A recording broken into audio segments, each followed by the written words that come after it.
Hello and welcome to my YouTube channel. आज के session में हम लोग पढ़ने वाले हैं कि हमारी कमिटीज़ जो हैं पार्लियामेंट की वो क्या काम करती हैं। तो चलिए शुरुआत करते हैं। जो एक सिग्निफिकेंट फीचर होता है हमारी लेजिस्लेटिव प्रोसेस का, वो है appointment of the committees for various legislative purposes. ये जो कमिटीज़ हैं ये सिर्फ और सिर्फ लॉ मेकिंग का ही काम नहीं करती है, पर ये डे टू डे जो बिजनेस है हमारे हाउस का उसको कंडक्ट कराने में भी काफ़ी मदद करती है। तो उसके लिए भी ये काफ़ी इंपॉर्टेंट होती है। जो पार्लियामेंट है ये सिर्फ और सिर्फ सेशंस के दौरान ही मिलती है। इसका मतलब ये है कि उसके पास बहुत ही ज़्यादा कम टाइम होता है। जो पार्लियामेंट सेशंस के दौरान मिलती है, यानी कि साल में सिर्फ 3 बार सेशंस होते हैं पार्लियामेंट के जब वो मिलती है। एक होता है हमारा बजट सेशन, एक होता है हमारा मॉनसून सेशन और एक होता है हमारा विंटर सेशन। यानी कि पार्लियामेंट के 3 सेशंस होते हैं, बजट, मॉनसून और विंटर। और इन्हीं 3 सेशंस के दौरान पार्लियामेंट मिलता है। यानी कि उसके पास बहुत ही ज़्यादा लिमिटेड टाइम होता है।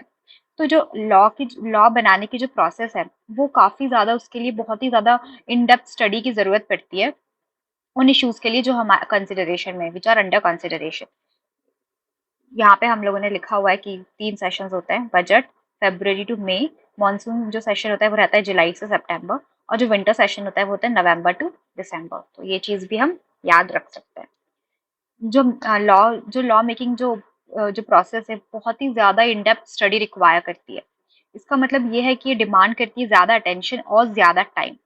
और इसीलिए सिमिलरली कई सारे और भी इम्पोर्टेंट फंक्शंस होते हैं, जैसे कि स्टडी करना the demands for grants made by various ministries. जो मिनिस्ट्रीज हैं वो अपनी जो पॉलिसीज वगैरह जो बजट में मेंशन की गई होती हैं उनको इम्प्लीमेंट करने के लिए उनको ग्रांट्स की, मतलब उनको रिसोर्सेज की ज़रूरत पड़ती है, उनको पैसों की ज़रूरत पड़ती है। तो इसीलिए वो डिमांड करती है ग्रांट्स की कि उनको वो रिसोर्सेज मिल जाए। तो उन ग्रांट्स की स्टडी भी करनी पड़ती है कि क्या वो सच में लेजिटिमेट डिमांड्स हैं, वो जो डिमांड्स जो मिनिस्ट्रीज कर रही हैं वो लेजिटिमेट हैं, और इतना इतना मतलब पैसा देना उनको ठीक है या नहीं, क्या वो जस्टिफाइड डिमांड्स हैं या नहीं, क्या वो मिसयूज तो नहीं करेंगे फंड्स का। तो ये सब चीजें भी स्टडी करना बहुत जरूरी होता है। जो looking into expenditure incurred by various departments, ये ध्यान में रखते हुए कि जो डिपार्टमेंट्स हैं वेरियस, वो कितना खर्चा करते हैं, कितना एक्सपेंडिचर करते हैं। इन्वेस्टिगेटिंग केसेस ऑफ करप्शन, अगर मिसयूज हुआ है पैसों का, अगर जरूरत से ज्यादा खर्च हो गया, अगर करप्शन के जो केसेस है बेसिकली उनको भी इन्वेस्टिगेट करना पड़ता है। जो पार्लियामेंट्री कमिटीज होती हैं वो ऐसे फंक्शंस जो है परफॉर्म करती है। 1983 के बाद से इंडिया ने एक सिस्टम डेवलप किया है फॉर पार्लियामेंट्री स्टैंडिंग कमिटीज। ऐसी ऐसी कम से कम हम देखें तो 20 सच कमिटीज है, 20 से भी ज्यादा ऐसी कमिटीज हैं जो कि डिपार्टमेंटली रिलेटेड कमिटीज, जो कि उस डिपार्टमेंट को देखती है और उनका काम जो है वो संभालती है। जो स्टैंडिंग कमिटीज होती है वो सुपरवाइज करती है work of various departments, their budget, their expenditure and bills that come up in the house relating to the department। तो जो स्टैंडिंग कमिटीज होती है वो सुपरवाइज करती है डिपार्टमेंट्स का जो काम है वो, उनको उनका बजट देखती है, उनका एक्सपेंडिचर और उनका बिल्स वगैरह देखती है, और जो भी डिपार्टमेंट से रिलेटेड जो काम होते हैं उसको वो देखती है।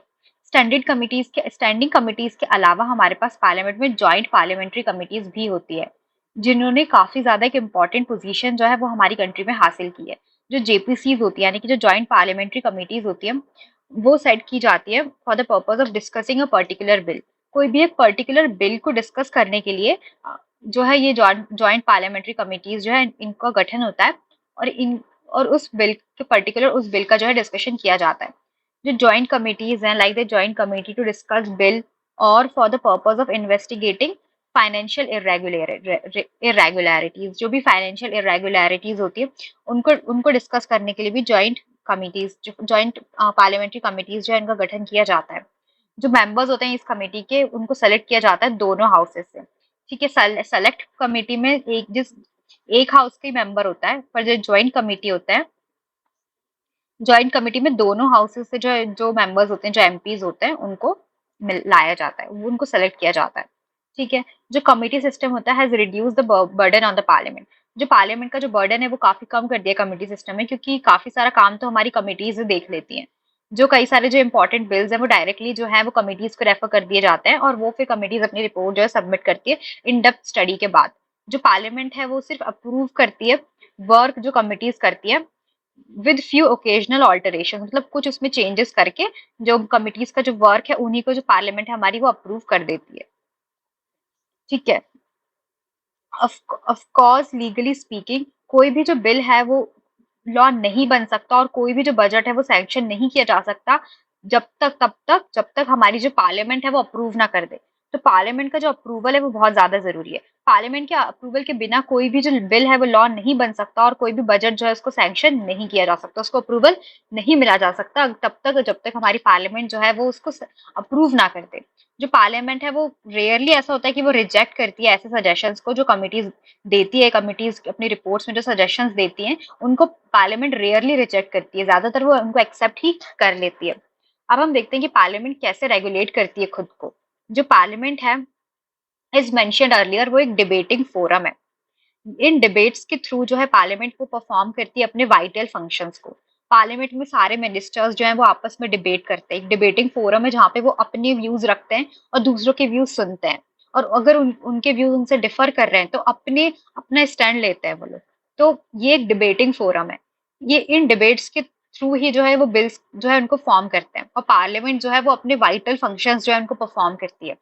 ये जो डिस्कशंस हैं ये बहुत ही ज़्यादा मीनिंगफुल होने चाहिए और ऑर्डरली होने चाहिए, ताकि जो फंक्शंस है पार्लियामेंट के वो कैरी किए जाए स्मूथली, और जो उसकी डिग्निटी है वो मेंटेन की जा सके, जो डिग्निटी है वो रिमेन रहे इंटैक्ट। तो उसके लिए ये जो डिस्कशंस है इनका मीनिंगफुल रहना बहुत ही ज़्यादा ज़रूरी है, और ताकि हमारी जो पार्लियामेंट है वो स्मूथली फंक्शनिंग कर सके। जो कॉन्स्टिट्यूशन है उसने कई सारे ऐसे प्रोविजंस बनाए हैं कि वो इंश्योर करे smooth conduct of business. Smooth conduct of business को इंश्योर करने के लिए हमारे कॉन्स्टिट्यूशन ने काफी सारे प्रोविजंस जो है वो बनाए हुए हैं। जो प्रिसाइडिंग ऑफिसर होते हैं हमारे लेजिस्लेचर के, उनके पास फाइनल अथॉरिटी होती है in matters regulating the business of the legislature.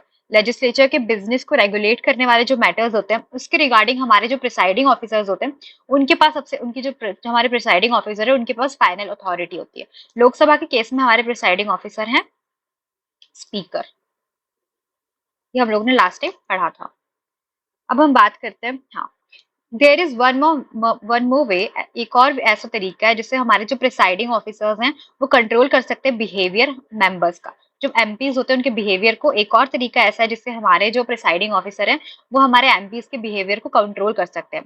हमने सुना है एंटी डिफेक्शन लॉ के बारे में।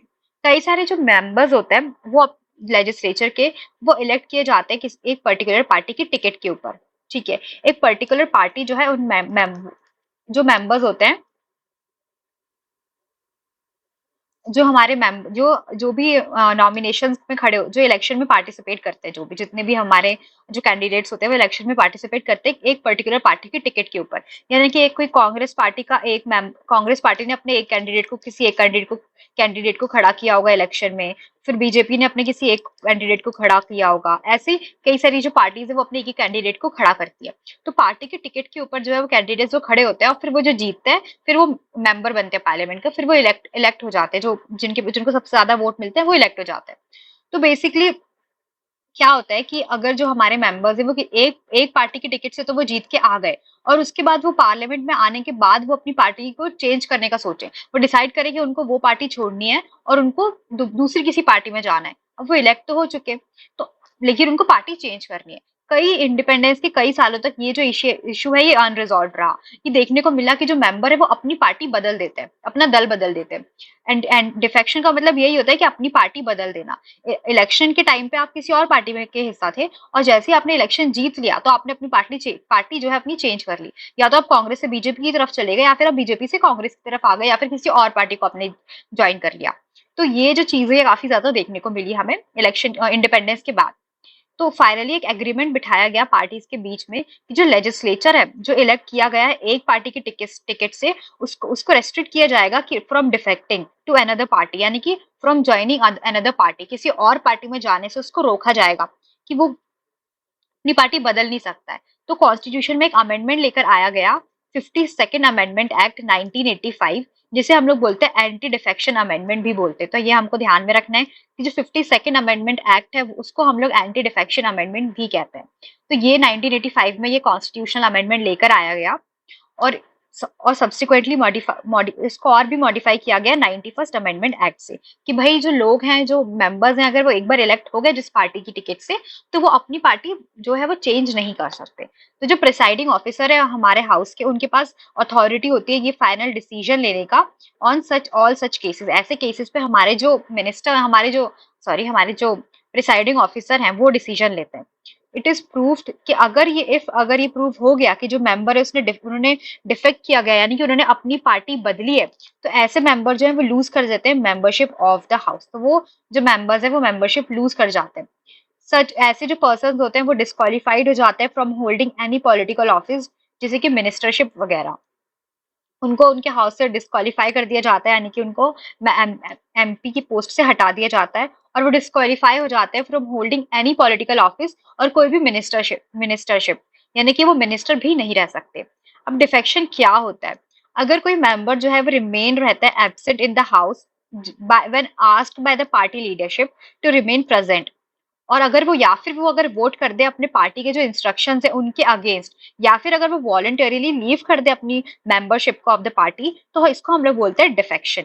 यानी कि जिस दिन अगर हमारे पार्टी की जो लीडरशिप है उन्होंने कहा है उस पार्टी के मेंबर को कि आपको प्रेजेंट होना चाहिए, होना है आपको पार्लियामेंट के सेशन में, स्पेशली उस दिन आपको प्रेजेंट रहना है, और वो मेंबर एब्सेंट हो सकता है उस दिन किसी पर्टिकुलर मैटर पे वोटिंग हो रही हो, और वो पार्टी की जो लीडरशिप है वो चाहे कि जितने भी मेंबर्स हैं वो उनके सपोर्ट में वोट करें। ऑफ कोर्स जो पार्टी के जितने भी मेंबर्स होते हैं उनका जो डिसीजन होता है सबको मानना पड़ता है, जो भी पार्टी का डिसीजन होता है और सबको उसके फेवर में वोट करना पड़ता है। और अगर स्पेशली उस दिन जो है वो मेंबर एब्सेंट हो जाए तो उसको हम लोग डिफेक्शन मानते हैं। या फिर जिस दिन उनको प्रेजेंट रहने को बोला है और उस दिन वो एब्सेंट हो जाए, या फिर वो अपनी पार्टी ने जो इंस्ट्रक्शन दिए हैं कि आपको इस पर्टिकुलर मुद्दे पे वोट करना है, और वो वॉलेंट या तो उसके अगेंस्ट वोट कर दे, या फिर वो अपनी मर्जी से पार्टी की जो मेंबरशिप है उसको छोड़ दे, तो इसको हम लोग डिफेक्शन मान लेते हैं।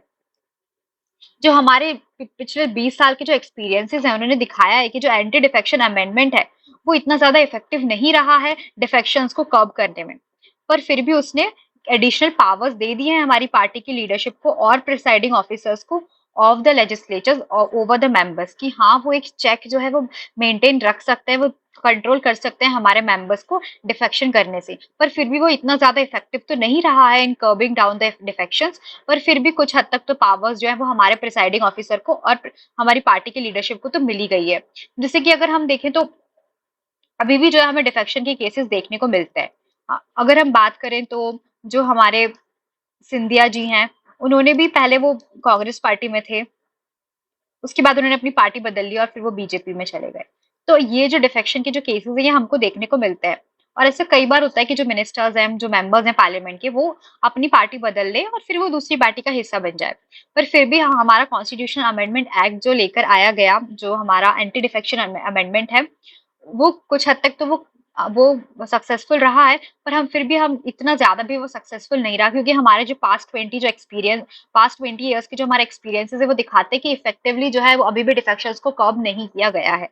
अभी भी डिफेक्शंस जो है वो देखने को मिलते हैं, और अभी भी पार्टी के जो मेंबर्स है वो अपनी पार्टी को छोड़ देते हैं और किसी दूसरी पार्टी को ज्वाइन कर लेते हैं। पर फिर भी प्रिसाइडिंग ऑफिसर्स और पार्टी की लीडरशिप को कुछ हद तक तो पावर्स मिली है कि वो अपने मेंबर्स को, अपने पार्टी के जो मेंबर्स हैं, जो एमपीज हैं, जो उनकी पार्टी से इलेक्ट होके आए हैं, उनको इफेक्टिवली चेक कर सके और कंट्रोल कर सके। तो यहाँ पे हमारा जो 5th चैप्टर है वो कंप्लीट होता है। हमारा 5th चैप्टर खत्म हो चुका है। अब हमारा जो नेक्स्ट चैप्टर है, जो 6th चैप्टर है, वो अब नेक्स्ट वीडियो में हम 6th चैप्टर पढ़ेंगे। तो thank you for watching my video and I hope that you like it.